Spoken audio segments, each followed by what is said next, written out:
All right, so we're there. You got your three Psalms. You got, your three verses out of the book of Psalms. You got your three verses out of the book of Proverbs. This is what I want you to do. Wow, this is good. I'm telling you, you're about to hear God speak to you about your particular situation today. This is exciting. So now you've got your three verses from the Psalms. You've got your three verses from the Proverbs, right? Got it. Done. Finished. Let's go back to those three verses from the Psalms. Of those three verses, which one seems to be speaking to you the most clearly about your situation? I know they all fit. I know. Which one seems to be speaking to you the most clearly about your situation? I want you to get a clean sheet of paper and write it toward the top of it.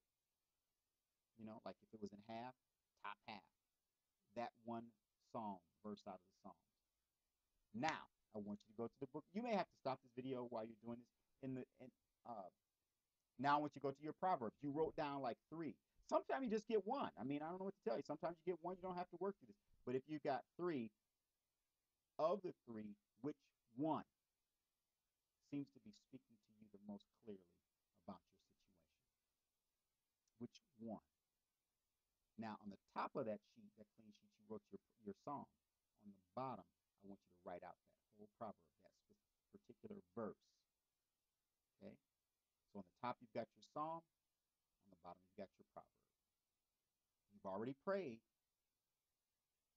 So now we're about to receive what God is saying for us, and He's about to speak to you directly. It'll typically be in your own voice. That's fine. We get that. He's about to speak to you, so get excited. So now you've got this sheet of paper. It's got the psalm on the top and the proverb on the bottom, right? Of those two, the psalm and the proverbs verse, which one seems to be speaking to you the most clearly about your particular situation? Which one? I want you to write that one down on another sheet of paper toward the top. That particular, now it's either going to be a psalm or the proverb. Whichever one it is, that's up to you. Which one seems to be speaking to you the most clearly about your particular situation? Take a clean sheet of paper and write it on the top, right along the top. You might use 3 or 4 lines. That's fine, right in the middle of the page. Now, you need your Strong's Concordance. The Strong's Concordance is tied directly to the King James Bible. So that's why I hope that you had a King James Bible. If you do not have a King James Bible, I want you to take your particular scripture that you have on that top sheet of paper, and I want you to go online or find a King James Bible and find that particular scripture in the King James. That's going to be important. But if you do, you got it. Great. Now, I'm going to give you some more. Remember back in school when we talk about adverbs and adjectives and nouns and verbs and all that, pronouns. We're going to do a little bit of that, but it won't be too difficult. Now that you've got that particular scripture written at the top of the page in the King James Version, I want you to circle the verbs. The verbs are the action words because we deal with a God that is a God of action, not talk. Talk, He speaks some things, but we're talking about action. This is your life that we're talking about. So we're talking about action. So what you do. Now, let me give you an example. Once I was in a very difficult situation, and I did this kind of process that I'm talking with you about. And the proverb, I believe, that the Lord showed me that turned out to be the one that was right for me, I think it was in Proverbs 3. And it said something like, trust in the Lord with all of your heart. Lean not on your own understanding. In all of your ways, acknowledge Him, and He will direct your paths. Well, so in that particular scripture, there were 3 or 4 verbs. It was one that says trust in the Lord, because that's a verb, that's an action. Trust in the Lord. Lean not, so don't lean on your own understanding.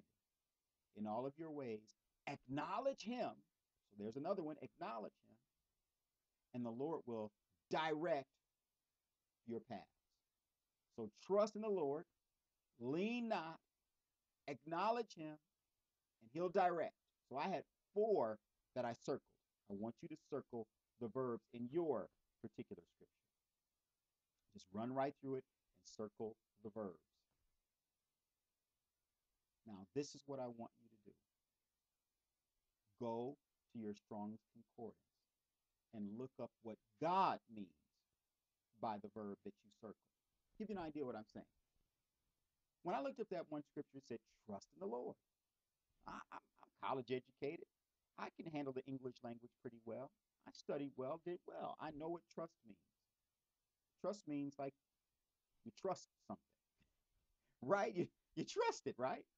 So when I looked it up in the Strong's Concordance, trust had to do with leaning on something and putting your weight on it. It also had the idea of offense, something that separates you from the negative, but also when you're separated to the good stuff. So the bad stuff is on this side, there's offense, and then you're on the good side.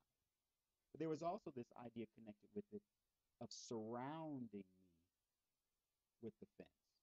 So I was surrounded by the fence. Then the last part had to do with, best way I can explain it is like teeth that devour everything negative.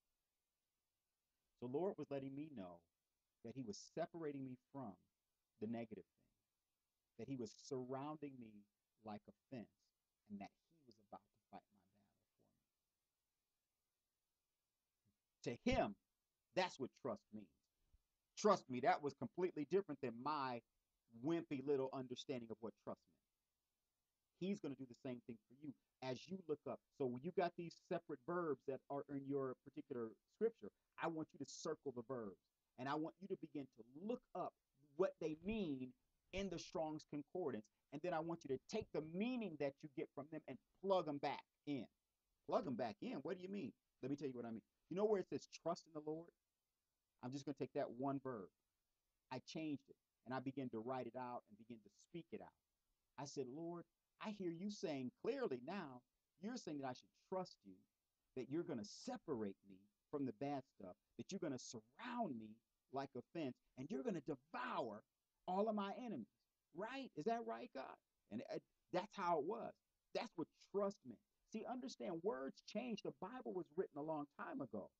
And the meaning that we have today can sometimes be different. Let me give you an example. Let's take the word gay. Back in the 1800s, when somebody was a gay person, they were happy, go lucky, delightful individual, just enjoying life. That's kind of the idea of it. If somebody says they're gay today, it more has to do with their sexual orientation than their disposition insofar as being happy. It changed. So when the King James Version of the Bible was written, the words the way we understand it today could be different. That's why we go to the Strong's Concordance to find out what God meant when he said trust. For him, trust meant you can lean on me. I'm getting ready to separate you. I'm going to surround you, and I'm going to fight for you. I was like, whoa.